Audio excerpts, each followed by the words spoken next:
Are you scared of doing photography in public places?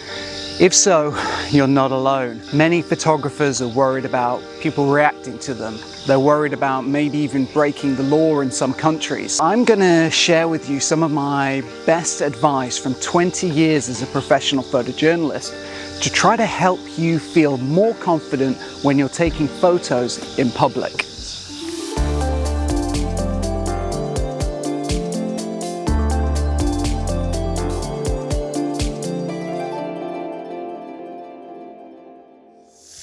When I first started doing photography, I was terrified of even taking my camera out of my bag. Now that might be hard for you to believe, knowing that I'm a photojournalist with 20 years of experience, but at the beginning it was very different. So how did I get over that fear to doing photography in public? Well, the first thing I found that was the most important and the most helpful was building up my confidence. And for me, that started with photographing family and friends. Now, when you're out and about with family and friends, they're normally the most understanding because they support you, they support your hobbies and your journey, and they just want the best for you. So I would photograph family and friends, and I'd go out in public with my family and friends and start to take my camera out my bag and start taking pictures. And I found that just really helped me with just the act of being in public with a camera taking photos, because with family and friends you get that extra little bit of confidence. But then I wanted to be out and about on my own. I didn't always want to be with family and friends taking pictures. So one of the best things I found was to actually try to find celebrations or festivals where there was a big gathering of people. Now, at the time and the beginning of my photography journey, I was down in London studying photography as an intern. So I would go out to these big festivals like Chinese New Year or Diwali celebrations, where there was lots of people, where there were lots of things happening. And I found that when I was in a crowd, people just weren't paying attention to me because they were paying attention to the celebration. So that was a great way for me just to photograph within a crowd, to blend in and not have people pay attention to me. So the third thing that I did after photographing with family and friends, photographing in festivals, was to actually make the decision to join a photography workshop to shoot side by side and learn with other photographers, because that's another really useful and important part of building up your confidence, is actually speaking to other photographers, learning with other like-minded photographers who think like you, who want to understand the world like you with a camera. And by doing that, that also helps build up your confidence. So those are the three main ways that helped build my confidence at the beginning of my journey. But I wanted to think deeper about, what people are really thinking when we're taking pictures of them in public, and do people really care? 20 years ago, taking out a camera from your bag was a pretty odd thing for people to see. At that time, no one had cell phones or mobile phones, no one was snapping pictures.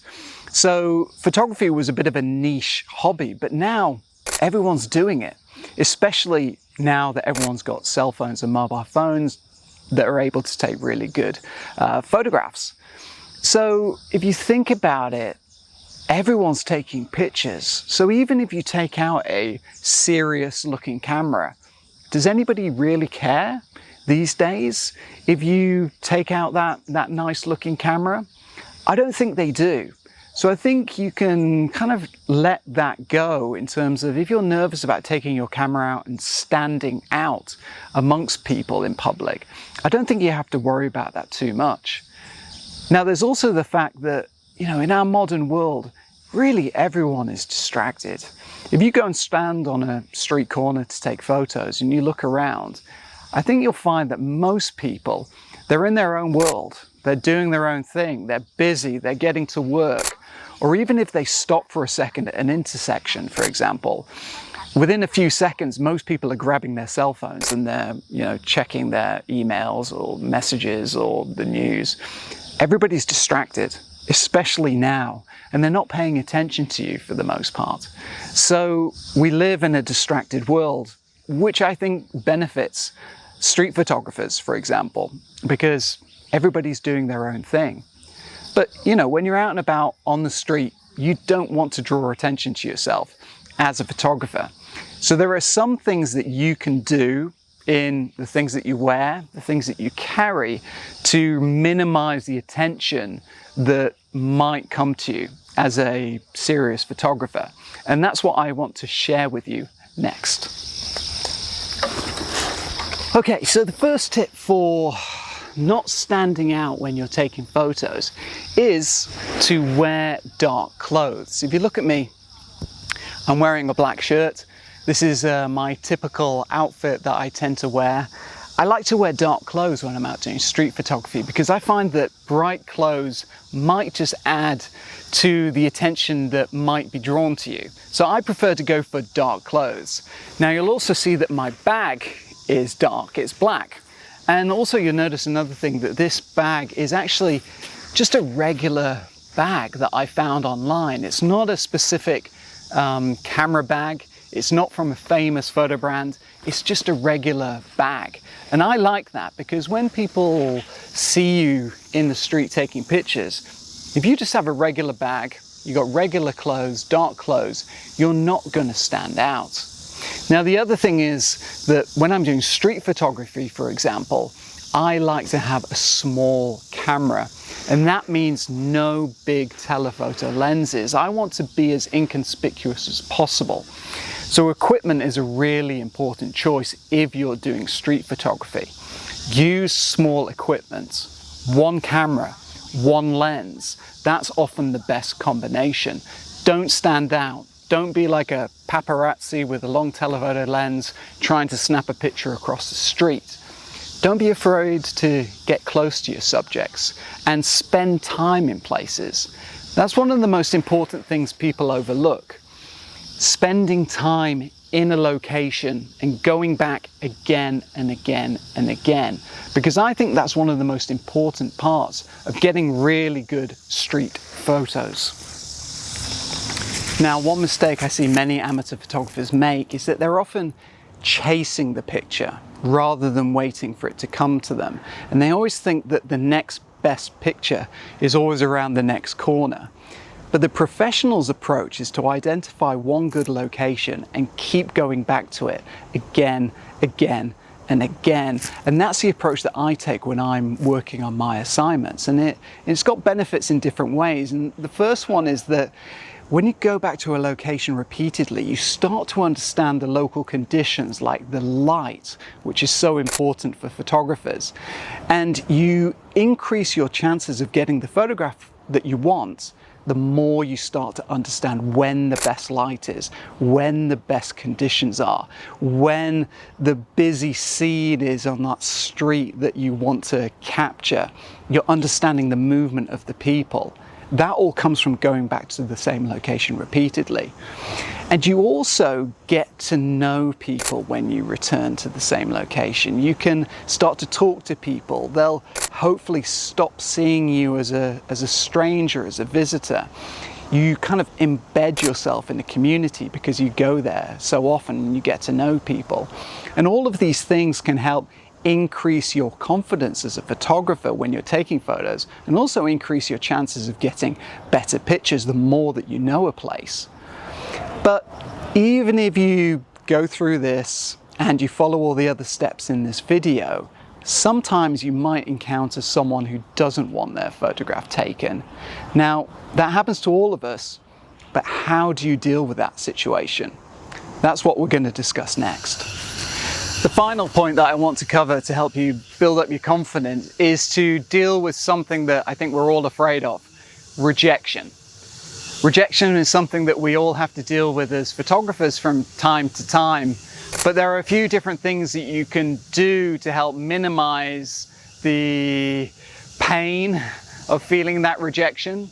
Now, actually, if I'm honest, in all the years that I've been doing photography, I've got rejected from taking photos really just a handful of times. I can probably count on one hand the times that I've been kind of told no, that I can't take a photo of somebody.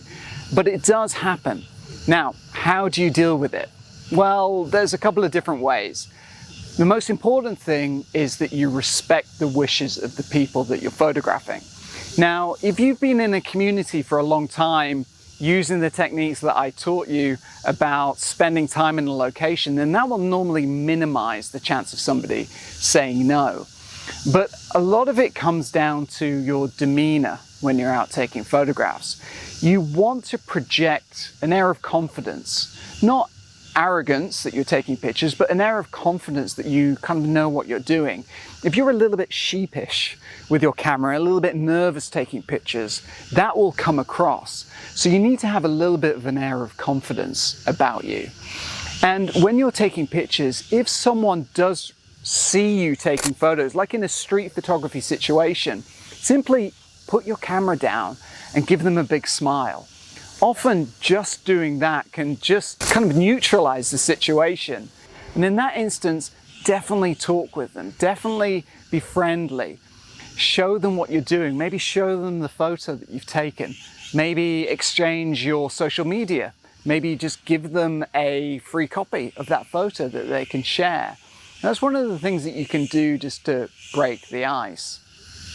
Now, if someone really does say no, and maybe they even get a little bit angry or agitated, then the first thing to do is to just get away from that situation, and is to politely say sorry, maybe even delete the photo in an extreme case, and just exit the situation. But it's important to remember your rights. Now, every country has different laws and regulations and customs related to doing photography in public places.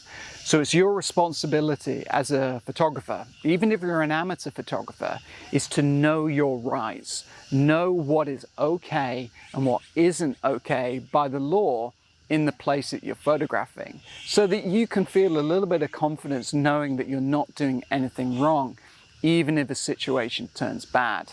But I really don't believe situations need to turn bad. I think you can get through 99% of your encounters doing photography in public places without any problems if you just follow these guidelines that I've just been discussing in the video. Street photography and photography in public places can be a fantastic thing. And I think if you follow these steps, you will find real enjoyment doing more photography in public places, and your confidence will get much, much better.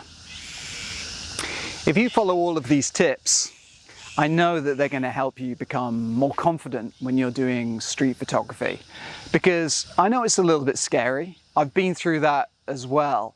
But if you follow these points, I think they're really going to help increase your enjoyment of taking photographs in public places. And if you'd like to learn even more about overcoming that fear, dealing with rejection, then check out this recent video from the photographer's studio, where I was discussing with studio members exactly this point.